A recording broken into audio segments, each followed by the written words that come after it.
ধুম ধুম করে দরজায় কিল পড়ছে। আমি ঘুমের ঘোরে বললাম, কে? কেউ জবাব দিল না। দরজায় শব্দ হতে থাকল। আমার সমস্যা হচ্ছে, শীতের ভোরে একবার লেপের ভেতর থেকে বের হলে আবার ঢুকতে পারি না। এখনও ঠিকমতো ভোর হয়নি, চারদিক আঁধার হয়ে আছে। কাচের জানালায় গাঢ় কুয়াশা দেখা যাচ্ছে। এত ভোরে আমার কাছে আসার মতো কে আছে? ভাবতে ভাবতে দরজা খুলে দেখি ইয়াদ। এই প্রচণ্ড শীতে তার গায়ে একটা ট্র্যাকিং স্যুট, পায়ে কেডস জুতা। নিশ্চয়ই দৌড়ে এসেছে। চোখ মুখ লাল, বড় বড় করে শ্বাস নিচ্ছে। ইয়াদ বলল, জগিং করতে বের হয়েছিলাম। ভাবলাম একটা চান্স নিয়ে দেখি তোকে পাওয়া যায় কিনা। কতবার যে এসেছি তোর খোঁজে, এই কদিন কোথায় ছিলি? আমি জবাব না দিয়ে বাথরুমে ঢুকে গেলাম। বাথরুমের দরজা ঠেলে ইয়াদও ঢুকে গেল। আমি মুখে পানি দিচ্ছি, ইয়াদ পাশে। সে বলল, ছিলি কোথায় তুই? ইয়াদের স্বভাব চরিত্রের একটি ভালো দিক হচ্ছে, অধিকাংশ প্রশ্নেরই সে কোনো জবাব শুনতে চায় না। প্রশ্ন করা প্রয়োজন বলেই প্রশ্ন করে। জবাব দিলে ভালো, না দিলে ক্ষতি নেই। সে প্রশ্ন করে যাবে তার মনের আনন্দে। হিমু, কি আমি রাতে ফিরব না বলে তুই খামোখাও ভয় দেখালি কেন? ভয় দেখিয়েছিস? অফকোর্স ভয় দেখিয়েছিস। তুই তাকে বললি আমি নাকি রাতে ফিরব না। এদিকে আমি সত্যি সত্যি আটকা পড়ে গেলাম ছোট খালার বাসায়। ফিরতে ফিরতে রাত 2টা বেজে গেছে। এসে দেখি নিতুর মাথায় পানি ঢালা হচ্ছে। পরিচিত অপরিচিত সব জায়গায় টেলিফোন করা হয়েছে। ম্যানেজারকে পাঠানো হয়েছে সব হাসপাতালে খোঁজ নিয়ে আসতে। ম্যানেজার ব্যাটা গাড়ি নিয়ে বের হয়ে সেই গাড়ি ড্রেনে ফেলে দিয়েছে। এই অবস্থা? হ্যাঁ, এই অবস্থা। নিতুর হাইপার টেনশন আছে, অল্পতেই এমন নার্ভাস হয়। তার একজন পোষা সাইকিয়াট্রিস্ট আছে, 2 দিন পর পর তার কাছে যায়, 1 গাদা করে টাকা দিয়ে আসে। তোর তো টাকা খরচ করার পথ নেই। কিছু খরচ হচ্ছে বন্ধ কি? টাকা কোনো সমস্যা না, নিতুই সমস্যা। অল্পতে এত আপসেট হয়, এই কারণেই তোকে খুঁজছি। নিতুকে সামলানোর ব্যাপারে কি করা যায়? সামলানোর দরকার কি? দরকার আছে। আমি তোর প্রস্তাব গ্রহণ করেছি। ভিখিরি হয়ে যাব। 7 দিনের ক্র্যাশ প্রোগ্রাম। 7 দিন ভিখিরি হয়ে ওদের সঙ্গে সঙ্গে ঘুরব, ভিক্ষা করব। 7 দিনে কিছু হবে না। কতদিন লাগবে? 2 বছর। বলিস কি? ঠিক মতো ওদের জানতে হলে ওদের একজন হতে হবে। ওদের একজন হতে সময় লাগবে। নিতুকে সামলাবো কি করে? যারা ছোটখাটো ঘটনাতে আপসেট হয় তারা বড় ঘটনায় সাধারণত আপসেট হয় না। নিতু সামলে উঠবে। আরও বেশি বেশি করে সাইকিয়াট্রিস্টের কাছে যাবে। তুই ঘর ছাড়ছিস কবে? ইয়াদ বিরক্ত গলায় বলল, আমাকে জিজ্ঞেস করছিস কেন? এটা তো তোর উপর নির্ভর করছে। আমি মানসিকভাবে প্রস্তুত। তুই বললেই শুরু করব। তুই একটা ডেট বল, আমি নিতুকে বলি। আমি ডেট বলবো কেন? তুইও তো যাবি আমার সঙ্গে। আমি একা একা পথে পথে ভিক্ষা করব? হ্যাঁ, করবি। তোরই তো ভিক্ষুকদের জীবনচর্চা দরকার, আমার না। তুই আমার সঙ্গে যাচ্ছিস না? না। ও মাই গড! আমি তো ধরেই রেখেছি তুই যাচ্ছিস। সেইভাবেই প্রস্তুতি নিয়েছি। সকালবেলা খালি পেটে আমি সিগারেট খেতে পারি না। শুধুমাত্র বিরক্তিতে আমি সিগারেট ধরালাম। বিরক্তি ভাব গলার স্বরে যথাসম্ভব ফুটিয়ে তুলে বললাম, তুই ভিক্ষা করতে যাবি, সেখানেও একজন ম্যানেজার নিয়ে যেতে চাস? তুই ভিক্ষা করবি, তোর ম্যানেজার টাকা পয়সার হিসাব রাখবে, খাওয়া দাওয়া দেখবে, ইট বিছিয়ে আগুন করে পানি ফোটাবে যাতে তুই ফুটন্ত পানি খেতে পারিস। যা বেটা গাধা। ইয়াত আহত গলায় বলল, গধা বলছিস কেন? যে যা তাকে তাই বলতে হয়। তুই গাধা, তোকে আমি হাতি বলবো? যা বলছি, বিদেহা। চলে যেতে বলছিস? হ্যাঁ, চলে যেতে বলছি, আর আসিস না। আর আসব না? না, তোকে দেখলেই বিরক্তি লাগে। বিরক্তি লাগে কেন? বেকুবদের সঙ্গে কথা বললে বিরক্তি লাগবে না? গাধা বলছিস ভালো কথা, বেকুব বলছিস কেন? বাথরুমে ঢুকে পড়েছিস, এই জন্যে বেকুব বলছি। ইয়াদ বলল, ভুল করে বাথরুমে ঢুকে পড়েছি, খেয়াল করিনি, যাই। আমি ওর দিকে না তাকিয়ে বললাম, আচ্ছা যা, আর আসিস না। ইয়াদ বের হয়ে গেল। আমার মনে হল এতটা কঠিন না হলেও বোধহয় হতো। তবে আমার কাছ থেকে এ ধরনের ব্যবহার পেয়ে সে অভ্যস্ত, তার খুব খারাপ লাগবে না। লাগলেও সামলে উঠবে। ইয়াদকে আমার পছন্দ হয়, শুধু পছন্দ না, বেশ পছন্দ। রূঢ় ব্যবহার করতে হয় পছন্দের মানুষদের সঙ্গে। আমার বাবার উপদেশ নামার একটি উপদেশ হল, হে মানব সন্তান, তুমি তোমার ভালোবাসা লুকাইয়া রাখিও, তোমার পছন্দের মানুষদের সহিত তুমি রূঢ় আচরণ করিও, যেন সে তোমার স্বরূপ কখনো বুঝিতে না পারে। মধুর আচরণ করিবে দুর্জনের সঙ্গে, নিজেকে অপ্রকাশ্য রাখার ইহাই প্রথম পাঠ। আমাদের মিসে সকালবেলা চা হয় না, চা খেতে রাস্তার ওপাশে ক্যান্টিনে যেতে হয়। সেই ক্যান্টিনে পৃথিবীর সবচেয়ে মিষ্টি এবং একই সঙ্গে পৃথিবীর সবচেয়ে গরম চা পাওয়া যায়। এই চা প্রথম দুদিন খেতে খারাপ লাগে, কিন্তু তৃতীয় দিন থেকে নেশা ধরে যায়। ঘুম থেকে উঠেই কয়েক কাপ চা খেতে ইচ্ছা করে। ক্যান্টিনে পা দেওয়ার সঙ্গে সঙ্গে দেখলাম ইয়াদ আবার আসছে। সে আমাকে দেখতে পেয়েছে, হয়তো আশা করছে আমি হাত ইশারা করে তাকে ডাকব। আমি কিচ্ছু করলাম না, মুখ কঠিন করে অন্যদিকে তাকিয়ে রইলাম। ইয়াদ সামনের চেয়ারে বসতে বসতে বলল, তুই কাল রাতে আমাদের বাড়িতে একটা চিঠি ফেলে এসেছিলি, নিয়ে এসেছিলাম, দিতে ভুলে গেছি। আমি ইয়াদের হাত থেকে চিঠি নিয়ে পকেটে রেখে দিলাম। ইয়াদ বলল, পড়বি না? এক সময় পড়ব, তাড়া নেই। নিতু বলে দিয়েছে এটা নাকি জরুরি চিঠি। ও পড়েছে বুঝি? ইয়াদ অপ্রস্তুত গলায় বলল, মনে হয় পড়েছে। ওর খুব সন্দেহবাতিক, হাতের কাছে খাম পেলে খুলে পড়ে ফেলে। খামে যার নামই থাকুক সে পড়বেই। সরি। তোর সরি হবার কিছু নেই। চা খাবেই? খাবো। আমি ইয়াদকে চা দিতে বলে উঠে দাঁড়ালাম। সে বিস্মিত হয়ে বলল, যাচ্ছিস কোথায়? কাজ আছে। চাটা শেষ করি তারপর যা। সময় নেই, খুব তাড়া। আমি ইয়াদকে রেখে মেসে ফিরে এলাম।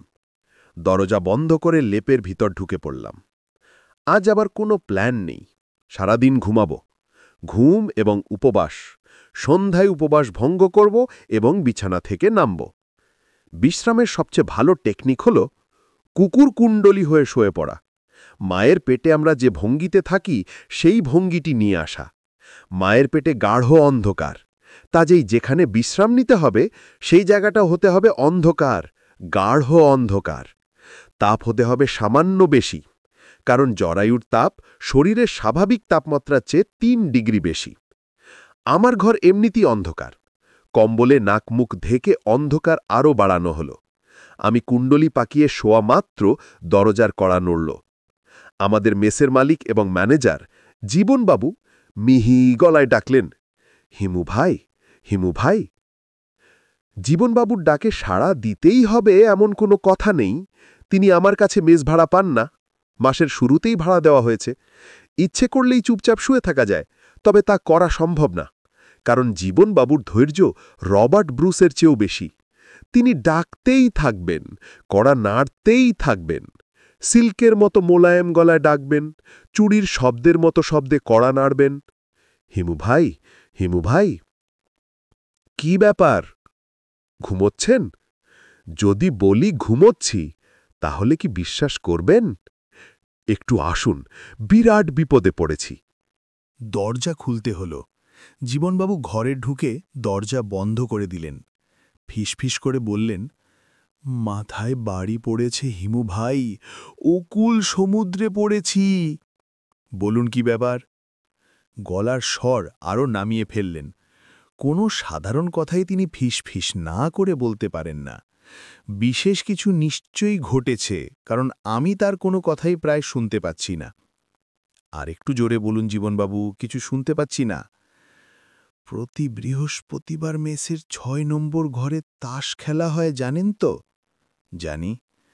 গত রাতে তাস খেলা নিয়ে মারামারি। মুর্শিদ সাহেব মশারির ডান্ডা খুলে জহির সাহেবের মাথায় বাড়ি মেরেছে। রক্তারক্তি কাণ্ড।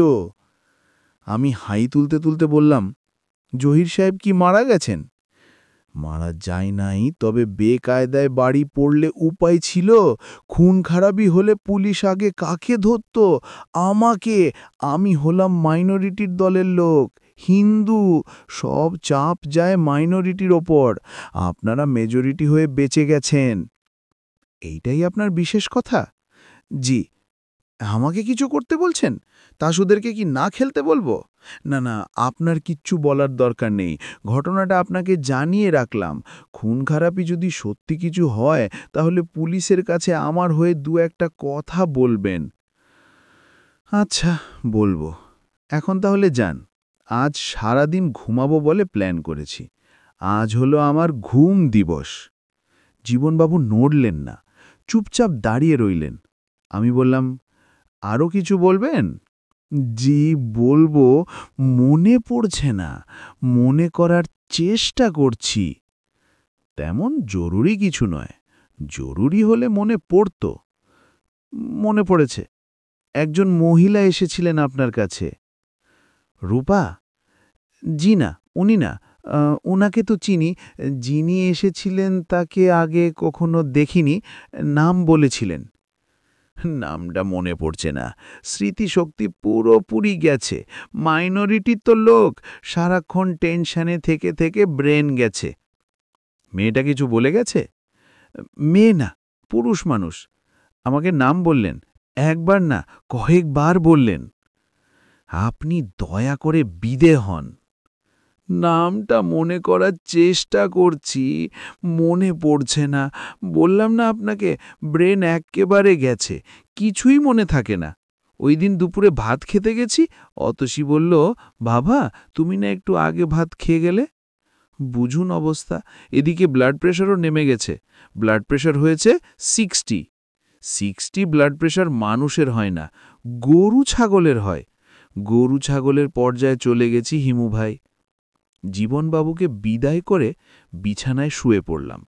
আশঙ্কা নিয়ে শুয়ে আছি, যে কোনো মুহূর্তে ভদ্রলোকের নাম জীবনবাবুর মনে পড়বে। তিনি দরজায় ধাক্কা দিতে দিতে ডাকবেন, হিমু ভাই, হিমু ভাই। ঘুম আনার চেষ্টা করছি, লাভ হচ্ছে না। কোনোভাবেই শুয়ে আরাম পাচ্ছি না। বুক পকেটে রাখা রূপার খাম খচখচ করছে। তার চিঠিটা পড়ে ফেলা দরকার। চিঠি পড়ার মুহূর্ত আসছে না। প্রিয় চিঠি পড়ার জন্য প্রয়োজন প্রিয় মুহূর্তের। আমার প্রিয় মুহূর্ত হল মধ্যরাত, যখন পৃথিবী সব তক্ষক গম্ভীর স্বরে দুবার ডেকে ওঠে। দরজায় আবার ঠকঠক শব্দ হচ্ছে। জীবনবাবু ডাকলেন, হিমু ভাই, হিমু ভাই। আমি জবাব না দিয়ে রূপার চিঠি বের করলাম। হিমু ভাই, বলুন, কথা কি মনে পড়েছে? জি না, মনে পড়েনি। অন্য একটা কথা বলতে এসছি, বলবো? বলুন। তাস খেলা নিয়ে ওনাদের কিছু বলবেন না, রাগ করতে পারেন। আচ্ছা, বলবো না। আর শুনুন জীবনবাবু, এখন একটা জরুরি কাজ করছি, চিঠি পড়ছি। আমাকে বিরক্ত করবেন না। ওই লোকের নাম মনে পড়লে কাগজে লিখে ফেলবেন। জি, আচ্ছা। ঘরে চিঠি পড়ার মতো আলো নেই। আধো আলো আধো আধারে আমি চিঠি পড়ছি। ভেবেছিলাম তোমার জন্মদিনে উদ্ভট কিছু করে তোমাকে চমকে দেব। কি করা যায় অনেক ভাবলাম। দামি গিফটের কথা একবার মনে হয়েছিল। গিফটের ব্যাপারে তোমার আসক্তি নেই, মাঝখান থেকে টাকা নষ্ট হবে। তারপর ভাবলাম সবকটি দৈনিক পত্রিকায় এক পাতার বিজ্ঞাপন দিই। বিজ্ঞাপনে লেখা থাকবে, শুভ জন্মদিন হিমু। বাবার ম্যানেজার সাহেবকে ডেকে এনে বললাম পরিকল্পনার কথা।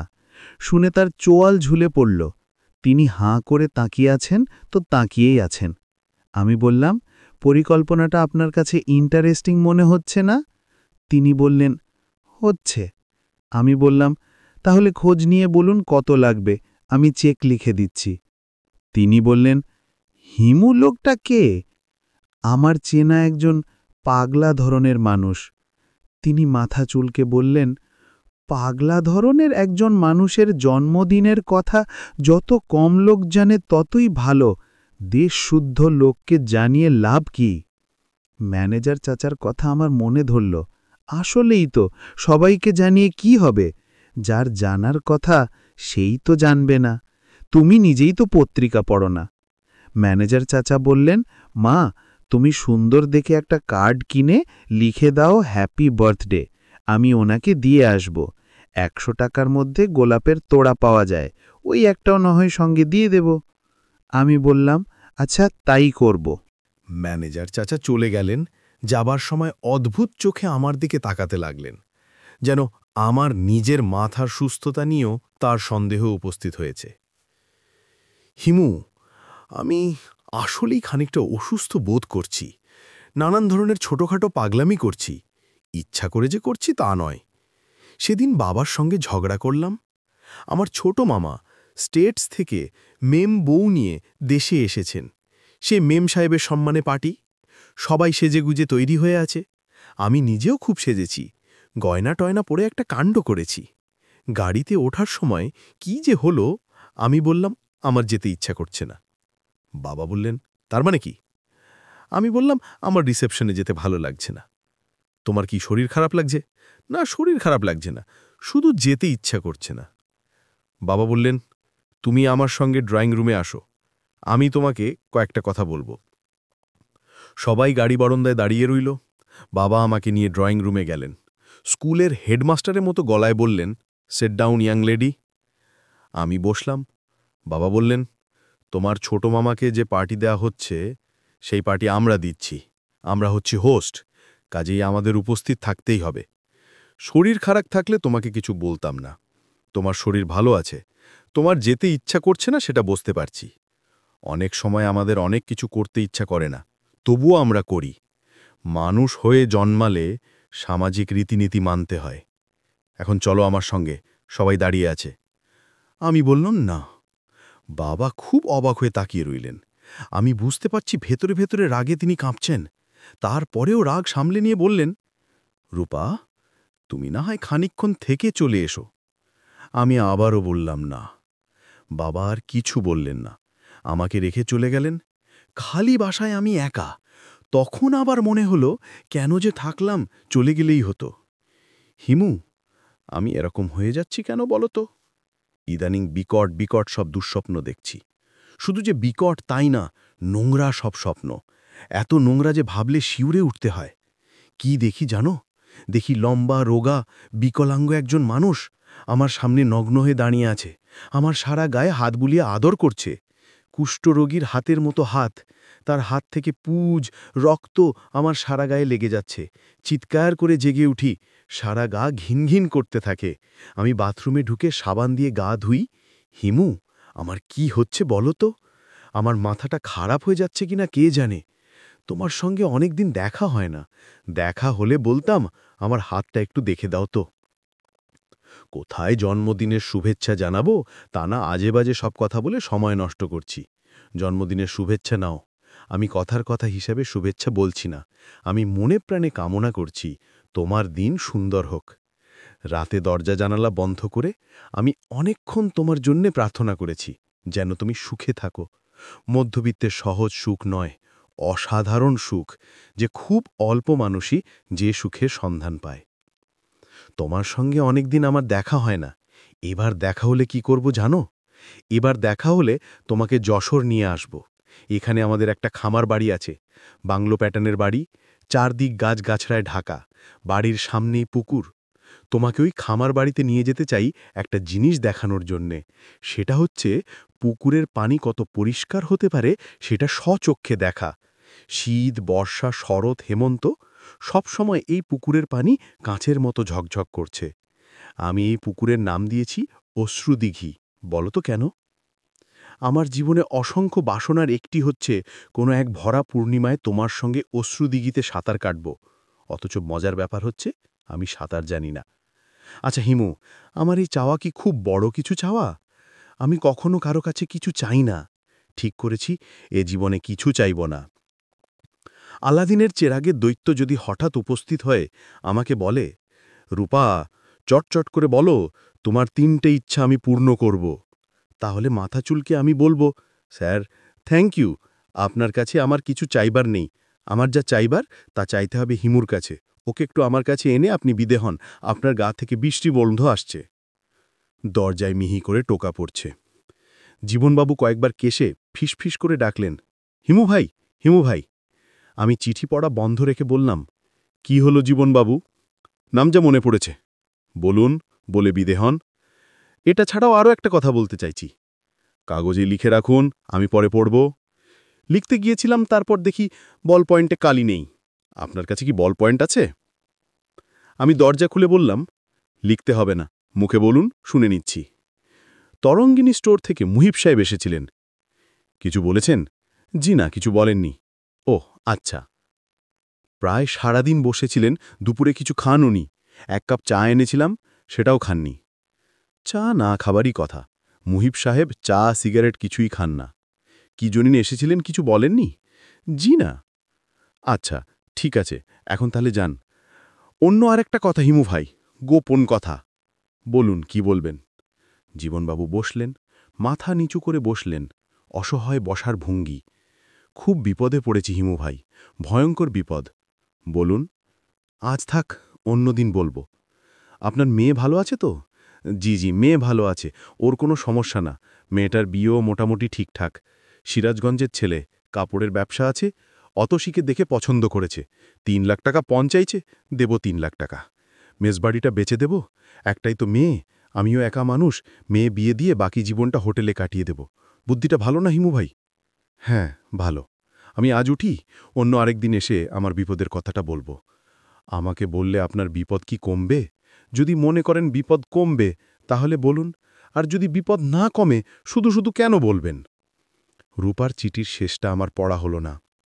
চিঠি ভাঁজ করে পকেটে রেখে দিলাম। আজ থাক, অন্য কোনো সময় পড়া যাবে।